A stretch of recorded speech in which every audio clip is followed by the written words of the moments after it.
All right. So let's just review sort of where we were, what we just talked about last time, and then move forward here. So we talked about homeostasis sort of in general to start, what it is and how it works.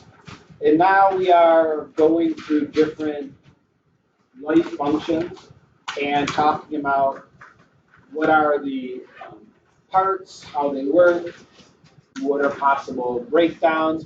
We're comparing organisms too in different groups, but most of our focus is on humans when we talk about these life functions. So here we're going to be talking about nutrition. So what is nutrition? What are nutrients? What does that mean?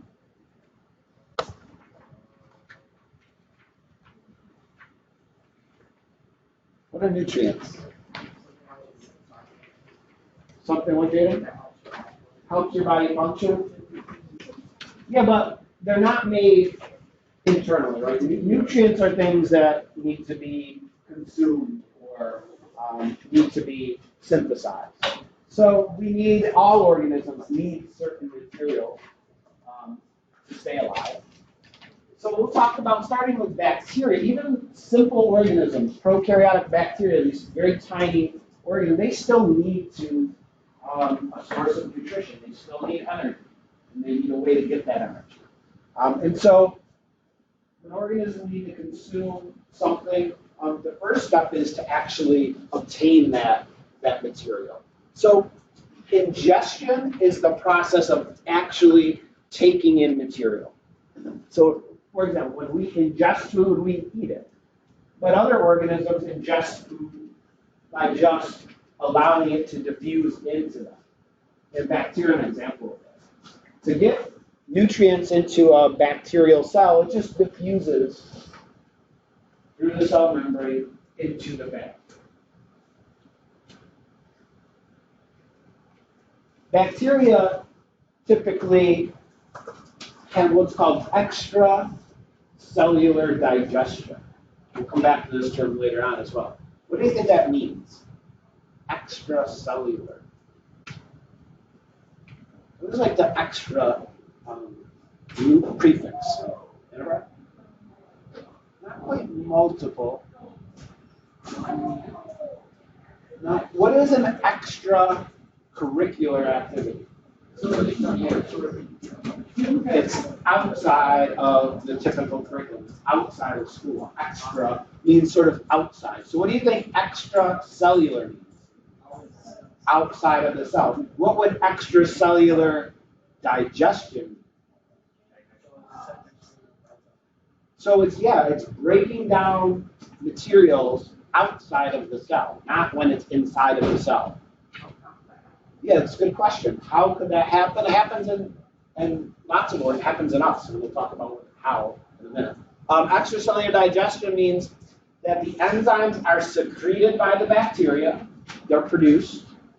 They are secreted outside of the cell, where they break down the large molecules into simpler molecules. And then those simpler molecules can be absorbed. That's an example of extracellular digestion. Bacteria also, we'll talk about this at the very end of our notes, bacteria are important in our own bodies as well. We have billions and billions of bacteria living inside and on us. And they're actually helpful. Okay? To allow for healthy digestion, we need a lot of these bacteria inside of our digestive tract. It's called our gut flora. And we'll talk more about those later on. So bacteria release enzymes to the outside to break down foods, and then they absorb the products. That's how they get their nutrients. Fungi basically do the same thing. They also have extracellular digestion. Now, fungi like mushrooms or slime molds, they are saprophytes. You probably heard of that term, a different form of that. A saprophyte is something that obtains nutrients by breaking down dead organisms and dead and decaying organic matter. What would you call that? No. Thinking about ecology. Heterotroph. No. Well, they are heterotrophs, but a special type. What is a what? Mold is an example of what? Something that breaks down dead organisms. Decomposers, yes. So again, fungi digest in a way that's similar to bacteria. They produce enzymes that are secreted where they break down the organic material they're going to be consuming, and then they absorb the simpler products. If you think about mold that's growing out of bread, so fungi like mold, mushrooms, they have, you might like call them roots because they look like the roots of a plant. They're technically not roots. They're called the hyphae. And these hyphae down here, and they secrete the enzymes like a bread mold, secretes these enzymes into the bread where it breaks down the bread into simple components, and then they're absorbed into the fungus. It's the same thing of mold or a mushroom growing out of a rotting log. That's what it's doing. It's breaking down that rotting log with these enzymes and then absorbing. That's how it gets its nutrients. Okay. Fungi are not autotrophs, they're heterotrophs. They have to consume other organisms. And what they consume are dead organisms, organic matter. And how do they reproduce? Yeah, they reproduce via spores. So spores can spread. They're single cells. It's a form of reproduction in fungi where a mature fruit of fungus, like a mushroom, releases spores. And when they settle and land someplace that's hospitable for them to start to live, they grow. So yeah, we have spores are floating around the air all the time. And so when they happen to land on some of your bread, given enough time, they'll start to grow, and then your bread will grow. If your bread has certain chemicals in it, it can hold that mold off longer. Like you may know, if you go buy like a bag of a Wonder in the store, it takes a while for it to get moldy. Versus if you go down to Roma and you buy a loaf of bread, it's going to mold much quicker because they're not using those preservatives that they would use in like a mass-produced bread product. Plants. So plants we know need materials. They, however, are autotrophs, so they can produce their own molecules like glucose. Or what's the other? What do they actually produce in photosynthesis? G3P. And so they produce that using photosynthesis, but they still need other nutrients. They need nutrients from the soil. They need nitrogen, phosphorus, potassium, and other things. They need water. Take those things in generally through the roots. They absorb carbon dioxide into the leaves through those stomata. And so plants obtain their nutrients in those ways. Protists, single-celled organisms, like an amoeba or paramecium. Amoebas that blobby protist sort of has a unpredictable shape. Its shape is constantly changing. And amoeba, all protists are single-celled.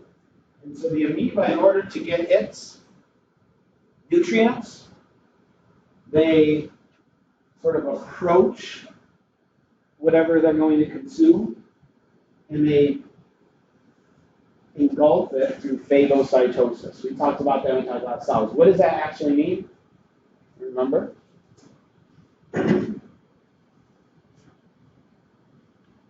Pictures. They basically just surround and absorb it. So here we have an amoeba. It's eating this tiny little bacteria. So it's extending these parts of its cytoplasm, they're called pseudopods, and it's going to just surround it. And once it closes up, now that bacteria is inside of the amoeba. It's in a little, we would call this a vacuole now, a food vacuole. And then digestive enzymes from the lysosomes can be added to this food vacuole that breaks down that bacteria, and then the simple components of that bacteria can be absorbed into the cytoplasm. and any waste products can be released. So where is digestion happening? Inside the cell or outside? Inside. This is intracellular digestion. Paramecium works in a similar way. Paramecium, though, has a hard sort of outer shell, so it can't just engulf its food like the amoeba can. It has this hard shell, so it has a little indentation. It's called the oral groove. It's kind of like the paramecium's mouth. It doesn't really open and close. But this oral groove has cilia, which can bring in food molecules, and at the end, they end in a little vacuole. And again, then it can be digested through enzymes from the lysosomes, and materials can be broken down. We think about animals. Simple animal like a hydra. A hydra is basically just a hollow tube with some tentacles at the top. So what happens is the hydra has these stinging cells in its tentacles called nematocysts that it immobilizes its prey with. Jellyfish are in the same group as hydra, the same phylum. So it stings its prey, immobilizes it, grabs it with its tentacles, and then basically puts it inside of its hollow body. It's just a tube. But here you see a food molecule. Then the cells of the hydra release enzymes that break down its food. And then the simpler components are absorbed into these cells. And that's how it gains nutrition. Any waste products just come back out the mouth. And so food goes into the mouth and waste comes out of the mouth. It only has one body opening.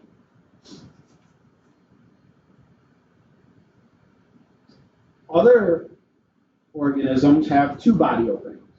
An example would be an earthworm, like an annelid. So earthworms have a one-way intestinal tract, gastrointestinal tract, just like us. It starts with the mouth and ends with the anus.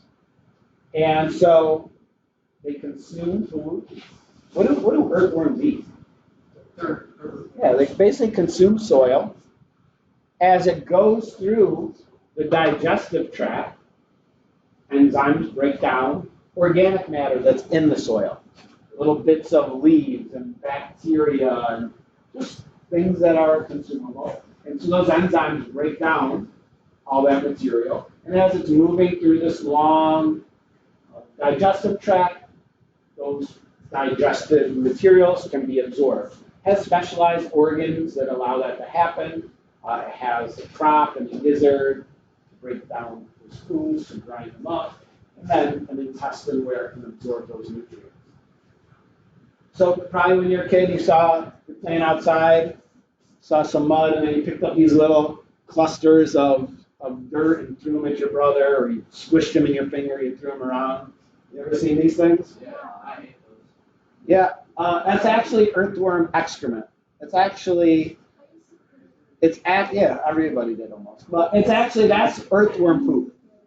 That's what those little clusters. It looks like mud. Yeah, most people did, but now you know.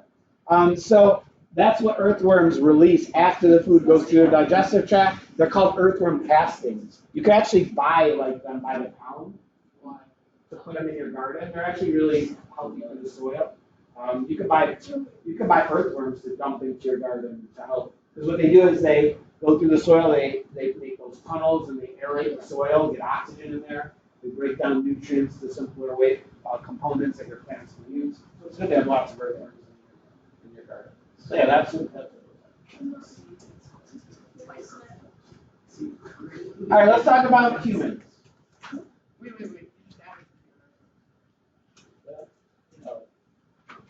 You guys have that? Oh, you don't have it? They ingest soil and digest the organic.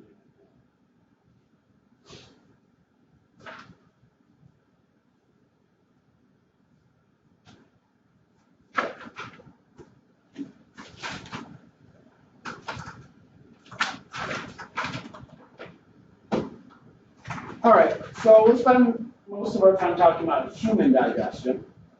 So humans, what would you say are they most similar to the things we just talked about? Yeah, most similar to Earth. So humans have extracellular digestion.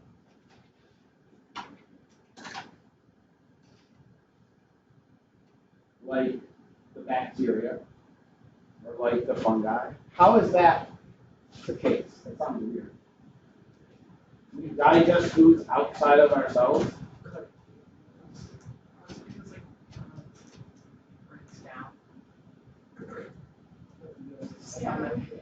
How is it extracellular? Yeah, but where is it getting broken down? Isn't that inside of our? Is that inside our cells? It's your stomach gases. Yeah. Stomach issues like acid. So our our esophagus and stomach and small and large intestine, is that inside of our cells?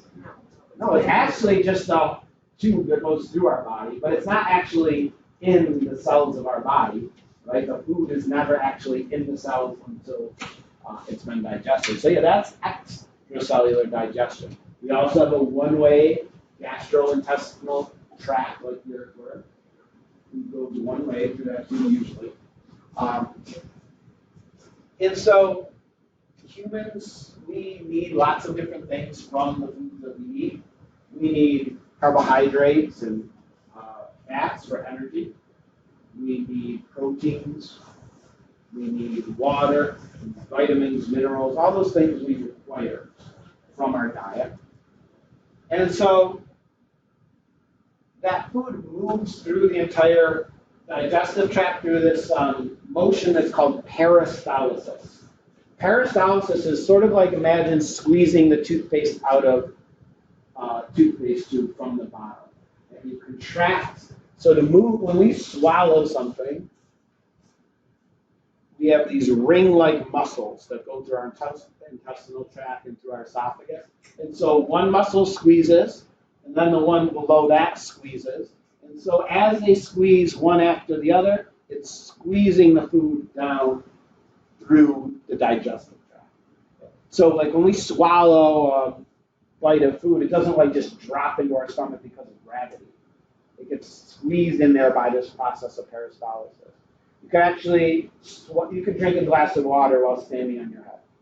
Okay, and the water would still go into your stomach because it's the action of those muscles contracting, pushing it there. So if we start in the mouth, that's where digestion actually begins. So in the mouth or the oral cavity, how is that digestion starting in your mouth? So two things, chewing your food. You guys talk about the mouth already?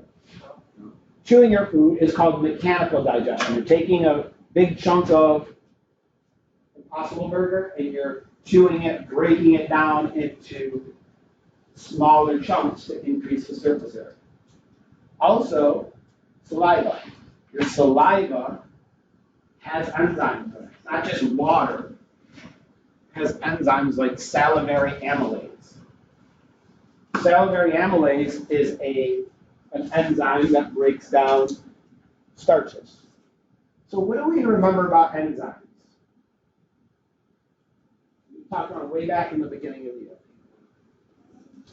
What's that? They're catalysts. They help a chemical reaction take place. Digestive enzymes, what reaction are they helping? Digestion, the breakdown of large molecules into simple molecules. We also learned that they're specific. One enzyme only catalyzes a specific chemical reaction. So the enzyme in our saliva only breaks down starches. It doesn't act on proteins or lipids or any other molecules. And along the way, different enzymes break down the different components of water. So salivary glands release saliva. They are, oh, it's on the next slide. They just sort of spray saliva into our mouth at the right time. Now, sometimes you might be like yawning and like looking at your phone or reading a book, and you yawn at the same time that your salivary glands are spraying saliva in your mouth. and you get like a little spray of saliva on the hook that you're. That's never happened to you. Some people. Yeah, it happens. Some people can control their salivary glands, and they can like open their mouth and spray saliva. No, it's not. You're not using your like. You just open your mouth and you're like spraying saliva. I don't know how they do it. No, I can't. Try it, try it. I don't even know what you do. It comes, there's two under your tongue. You need to try it. Under your tongue, there's two on each side of that little flap of tissue that holds your tongue in. And they spray it. You also, they're back up in the top of your. It's not like, you know, like It's just like in your mouth oozing or out there. something. So this is also why if you like smell food or you're thinking of food, you're hungry, like you start salivating, it's because the thought or the smell of those foods is your body's getting ready and it's going to start to release saliva to start the digestion process. Then as you swallow, it moves into the esophagus. Esophagus is just another tube that's in your neck leading into your stomach. It's actually behind the trachea. So your trachea is what you take in air. Behind that is your esophagus, which takes the food about this long or so, and it leads to the stomach. The food moves down your esophagus, like we said, by peristalsis, by that squeezing motion. And then it reaches the stomach. Stomach is just sort of a pouch. It can, when you don't have no food there, it's relatively small, and it can expand as you eat food. And it's muscular. It holds the food, depending on what the food is, for a couple hours to 4, 5, 6 hours. And what does the stomach contain? Yeah, strong acid. It contains the same acid that was in those dropper bottles, hydrochloric acid. And so it's an acidic environment in our stomach. The pH is down around 2 or 3. And so that acid in our stomach is one of the things that helps to break down the food. There's also enzymes as well. And so the food goes from recognizable chunks of like Impossible Burger and cheese and buns, and as the enzymes and acid works on it, it starts to become soupier and liquefied and less recognizable. So I'm sure you know this if you ever have eaten something and then you get sick soon after. Still can tell what you ate. But if it's been 4 or 5 hours, then it's just like pea soup or something, it looks like. Because it's been acted upon by these enzymes. Those enzymes and acids are called gastric juices. Because it hasn't moved into your small intestine yet. So if you drink a whole bunch of water, your stomach, has a bunch of water sitting in it, and it could you could feel it sloshing around as you're running or something. Yeah, until it moves in your small intestine, then you no longer feel that. Wait, your stomach can get bigger? Yeah, it gets like a lot bigger and smaller depending on what you eat. And so if you eat a lot, it expands. But your stomach, this is not your stomach. Like your stomach is up here, just tucked under your rib cage. So these are intestines. Really, here is intestine. Look at this model. So this is your diaphragm is your rib cage. This is your rib cage. Okay, right up here. And then just under that on your left side, that's where your stomach actually is. The rest of this is all intestine. Wait, so why does after you eat, your stomach is bigger, why does it get bigger here? I mean, because it's like probably expanding and it's pushing your intestines out as well. What's that? Is that why you get bloated? Well, you get bloated because gases are building up from the digestion of certain foods, causing both your that gas to be trapped in your intestine and your stomach until you release that. Excuse me? No. Oh, it's uncomfortable. Sometimes if you have bubbles of gas trapped in your intestine, like sometimes you could feel them move around until they're eliminated. And you kind of So they are in the stomach. there's an enzyme called gastric protease. It's called pepsin. And remind me about how enzymes are named. The N and A's, what's the root of it usually? Thing it's breaking down. So proteases digest proteins. Lipases digest lipids. So the name gives you clues to what it digests. Now our stomach is acidic, very acidic. And so it also has a lining of mucus that's protective. Because these acids can be damaging to our skin and to our tissues. And so the stomach acid could damage the actual muscle of our stomach. So instead it has this layer of mucus that protects it so that the acid of our stomach doesn't eat away at our actual stomach. No, that's more respiratory mucus that trap things. Now sometimes this mucus, this lining, is broken down, and the stomach acids start to damage the lining of the stomach.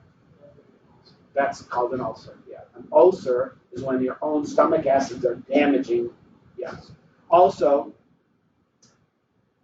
there are these muscles. There's muscles at the top of the stomach, and then at the end of the stomach, and they're sphincter muscles. They're ring muscles that close or they open, and they're regulated. And so to keep food in your stomach, they're both closed.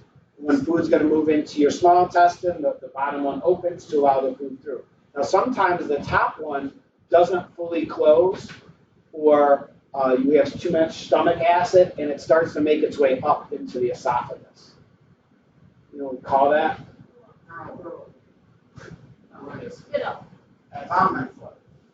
Acid reflux or heartburn. So that stomach acid going into your esophagus, it hurts. It's damaging the lining of your esophagus. And so it's painful. You could take Tums. So what are Tums? You should probably be able to figure out. What are they made out of? No, think a little bit. Not enzymes. Makes it like bubble down. So imagine it's hurting because you have acid in your esophagus. It's a base. A chalky substance is a base. Because when you add a base, like what you were just doing, those two liquids you were doing, one was an acid, one was a base. And when you add a base to an acid, it neutralizes it. And that's what Tums do to the stomach acid. They neutralize it so it no longer hurts. You can also take medicine. Because long-term heartburn, if you get it every day, like I used to get heartburn all the time, every single day. If that acid keeps going into your esophagus, it starts to damage it. And it can lead to esophageal cancer. It can increase your risk. So people that have like constant heartburn usually take a medicine to stop it. Yeah. When you like run or something in the cold, That's usually more about your respiratory system, your lung breathing in that cold air, or sometimes like makes you cough. Yeah. I'm not exactly sure why it hurts to breathe in cold air. Just some pictures to help visualize some of the things we talked about. We were just talking about salivary glands. Here you can see the sublingual, the under your tongue ones, the ones in the back of your throat. These are what spray that saliva into your actual mouth. Yeah, that's how those are. So ulcers. So here we have ulcers. These are. It's usually not a hole. So usually it's damage to the lining of the stomach. That it could be painful. This is what they look like. This is a duodenal ulcer that's here just after the stomach. Okay, this is a gastric ulcer. It's actually in the stomach. If they're not controlled, usually somebody would definitely go to the doctor because it would be really painful. But if you ignore that and just let it go, it could become a perforated ulcer where it actually eats a hole in your stomach. That would be very dangerous. So these pictures come from endoscopies. Endoscopy is when you go to the doctor and you get sedated. They put a camera down your esophagus, and they can see your esophagus, can see if there's any damage, and they can see into your stomach. They can see into this start of your small intestine as well. That's where these kind of pictures come from. From the stomach, the food moves through this muscle. This muscle opens up, allowing food to go into the small intestine. The small intestine is where most digestion happens. Okay? It's about 20 feet long, all wound up inside of our abdomen. So the food makes its way through that. It takes longer than the food takes in the stomach. It could take, 12 to 14 days, depends on digestion, hours. And along the way, different enzymes are secreted into our intestine. Lipases, disaccharidases, proteases, to break down the different components of the food we eat. One of those substances that helps with digestion is bile. Bile is produced in our liver, actually, and then sent into the small intestine in a little tube called the bile duct. Bile breaks down fats. It actually doesn't break them down, it emulsifies them, turns them into little droplets of fat, so that then enzymes can work on them more efficiently. It also helps to neutralize the stomach acid, because once stuff from our stomach, the food from our stomach, the chyme is what it's called, goes into the small intestine, it's very acidic. And so some of these substances help to neutralize it and bring it back to sort of pH of 7 to 8. Bile is also like if you've gotten sick and you throw up a bunch of times, and all of the food from your stomach has been released, and sometimes some of that bile comes out as well. It tastes horrible. Yeah, when you throw up, it tastes, it's that really bad, like bittery, nasty stuff. Yeah. Sorry. Hormones are what help control all of this. For example, if you haven't eaten, you're not constantly producing these enzymes. You only produce them once you've eaten and foods are moving through the digestive tract. Now, along the way, the intestine isn't just like a smooth tube, like a hose or something. It actually inside has all of these ridges and bumps. They're called villi. And these projections are really important because they make the stomach or the intestine have a huge surface area. Because large surface area increases diffusion, because this is where the nutrients diffuse from our intestine into our blood to be transported. Okay? Typically, this blood goes to the liver first, where it can be detoxified, and any other poisons, toxins can be broken down, and then it moves on to the rest of the body. And finally, into the large intestine, the last stop. In the large intestine, it's a wider tube, but it's much shorter. A large because of the width. And so by the time the food gets to the large intestine, basically almost everything of value has been absorbed. All of the sugars and amino acids and fatty acids have been absorbed. And all that's left is material that could not be digested in water. And so the large intestine connects in our lower right side to our small intestine. And then it loops up our right side of our abdomen. That's called the ascending colon. Then it goes across our body, called the transverse colon. And then down, that's the descending colon. And then it leads out of the body through the rectum. And the opening is the anus. So really, there's no digestion happening in the large intestine. Things have already been fully broken down. But water is reabsorbed. Okay? There's still plenty of water in that material moving through the large intestine, and so it's absorbed back into our blood because it's useful. Sometimes the body absorbs too much water, and there's not enough left in that undigested food. And so that's called constipation. That waste material called feces now moves too slowly. And it can be treated by drinking more water, increase the amount of water in the large intestine, or by eating foods higher in fiber, taking a fiber pill, drinking a fiber drink that increases the amount of undigestible material, because that helps move things along through the large intestine. The opposite situation happens as well when there's too much water left in that waste material, and that leads to diarrhea. We also have the large intestine is one of the areas where we have the most bacteria. So we have healthful, you heard of like probiotics? Yeah. Like some people take like a probiotic vitamin. Some yogurts are probiotic. It just means that their focus is on certain bacteria that are helpful in digestion. Because these bacteria help us, our body doesn't produce enzymes to break down every single material. Bacteria also help along the way. So we have, many of them are E. coli bacteria, helpful E. coli bacteria, that help to break down foods. They can release vitamin K that our body needs, and they're really important. If you've ever been on a long-term antibiotic because of an infection, or if you've been on a really strong antibiotic, you might know that it hurts. You can have digestive issues after you've been on it for a while. And the reason for that is because the antibiotic doesn't just kill the infection that's in your ear or your throat, but it also kills a lot of those helpful bacteria that are in your digestive tract. If it kills those helpful bacteria, you no longer digest your foods as well. That leads to the stomach pain or intestinal pain because of that. And so probiotics are meant to help keep a healthy population of bacteria in our gut.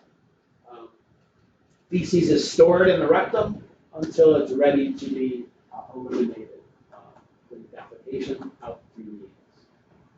You also have this appendix. You've probably heard of the appendix. Anyone had their appendix out? I had mine out when I was like 12. So the appendix is this little like extension at the bottom of the large intestine. Sometimes harmful bacteria get in there and cause an infection that swells and can burst, leaking bacteria into your body. It'd be really dangerous. So sometimes it gets infected, and you can have your appendix removed. It used to be thought that it didn't really have any function, but actually scientists now believe that it actually is like kind of a hiding place for bacteria, helpful bacteria, so that if the bacteria of your large intestine are destroyed somehow, it can be repopulated by these bacteria hiding out in the appendix. But you could live just fine without it. All right, a couple videos I have. We're going to end here. Maybe we should say these ones. This one is really cool. If a doctor, I'll just introduce it. If a doctor needs to see the insides of your stomach and esophagus, what do? The endoscopy. They put the camera down your mouth, esophagus, and they can see it all. If they need to see your large intestine, what's it called? Colonoscopy. They put the camera in through the anus, they can see what's there. Now, a new technology, and that's what this is about, is they actually have a pretty large capsule that you can swallow that has a camera in it. As it makes its way through your digestive system, it sends images to a receiver, and you can actually get an image of the inside of the digestive system in that way as well. And that's what this is. This shows the images from that. It's swallowable, but it's pretty big. So you probably know your parents may have had to have a colonoscopy or something. What did they have to do the day before? Anybody know? No. They have to drink a very strong laxative. And then basically they're probably in the bathroom for the rest of the night. And that's because they want to clear out all of that material so they can get more better images of the digestive tract. Yeah, there's a bunch of rules. All right, we'll watch that video on